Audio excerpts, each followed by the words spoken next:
भारत और ब्रिटेन ने अपने इतिहास की सबसे बड़ी डील साइन की है। कई सालों से भारत और ब्रिटेन इस पर चर्चा कर रहे थे और फाइनली दोनों देशों ने इस चर्चा को विराम दिया है। अंग्रेजों ने भारत से व्यापार करके ही भारत को गुलाम बनाया था और भारत को सोने की चिड़िया से एक गरीब देश में बदल कर रख दिया था। अब उन्हीं अंग्रेजों के साथ पीएम मोदी ने उनके देश में बैठकर ये डील की है। इस डील से भारत को क्या फ़ायदा होगा और ये डील भारत के लिए इतना ज़रूरी क्यों थी, चलिए आपको सब कुछ विस्तार में बताते हैं। भारत और ब्रिटेन ने एक फ्री ट्रेड डील साइन की है। इस डील के बाद भारत के जो सामान ब्रिटेन जाते हैं उस पर कोई भी टैरिफ नहीं लगेगा। वहीं ब्रिटेन से जो सामान भारत में आता है उस पर भारत महज 3% ही टैरिफ लगाएगा। ब्रिटेन और भारत के बीच व्यापार अभी 23.1 बिलियन डॉलर है, जिसमें से भारत 14.5 बिलियन डॉलर का सामान ब्रिटेन को बेचता है। वहीं ब्रिटेन भारत को 8.6 बिलियन डॉलर का सामान बेचता है, यानी भारत को अभी ब्रिटेन के साथ व्यापार करने में 6 बिलियन डॉलर का फायदा होता है। भारत ने जो ब्रिटेन के साथ डील साइन की है, इस डील के बाद भारत और ब्रिटेन का व्यापार 2030 तक 112 बिलियन डॉलर तक पहुंच जाएगा।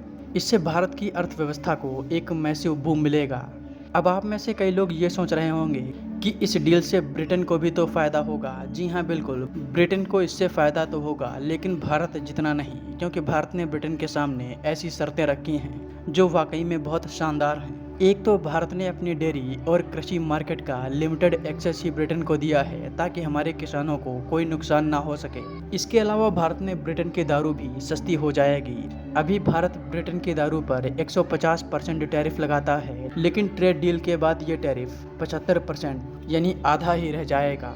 ब्रिटेन की लग्जरी कारें भी भारत में सस्ती होंगी। पहले भारत ब्रिटेन की कारों पर 100% टैरिफ लगाता था, लेकिन अब मात्र 10% टैरिफ ही लगेगा। लेकिन भारत ने एक शर्त रखी है। ये शर्त है कि हर साल मात्र 25,000 गाड़ियाँ ही ब्रिटेन भारत में बेच पाएगा, ताकि भारत की स्वदेशी कंपनियों को ज़्यादा नुकसान न हो। अगर भारत की बात करें तो भारत जो ब्रिटेन में सामान बेचेगा उसमें कपड़ा, दवाइयाँ, electronic items, dairy product, jewellery, leather, खिलौने जैसे आइटम शामिल हैं। भारत के इन सामानों की डिमांड ब्रिटेन में बहुत ज़्यादा हो सकती है, क्योंकि जीरो टैरिफ लगने के बाद भारत के ये सामान ब्रिटेन में बहुत सस्ते होंगे, जिससे भारत से बहुत बड़ी संख्या में सामान बनाकर ब्रिटेन में भेजा जाएगा। इससे हमारे यहाँ लोगों को रोजगार मिलेगा। भारत अभी पूरी दुनिया में 7,500 आइटम्स बेचता है, वहीं भारत दुनिया से 6,000 आइटम्स खरीदता है। भारत 190 देशों को अपना सामान बेचता है, वहीं 140 देशों से सामान खरीदता है। चीन अपने व्यापार के दम पर ही आज दुनिया की दूसरी सबसे बड़ी आर्थिक महाशक्ति है, और अगर ऐसे ही सब कुछ चलता रहा तो भारत भी जल्द ही दुनिया की तीसरी सबसे बड़ी इकोनॉमी बन जाएगा।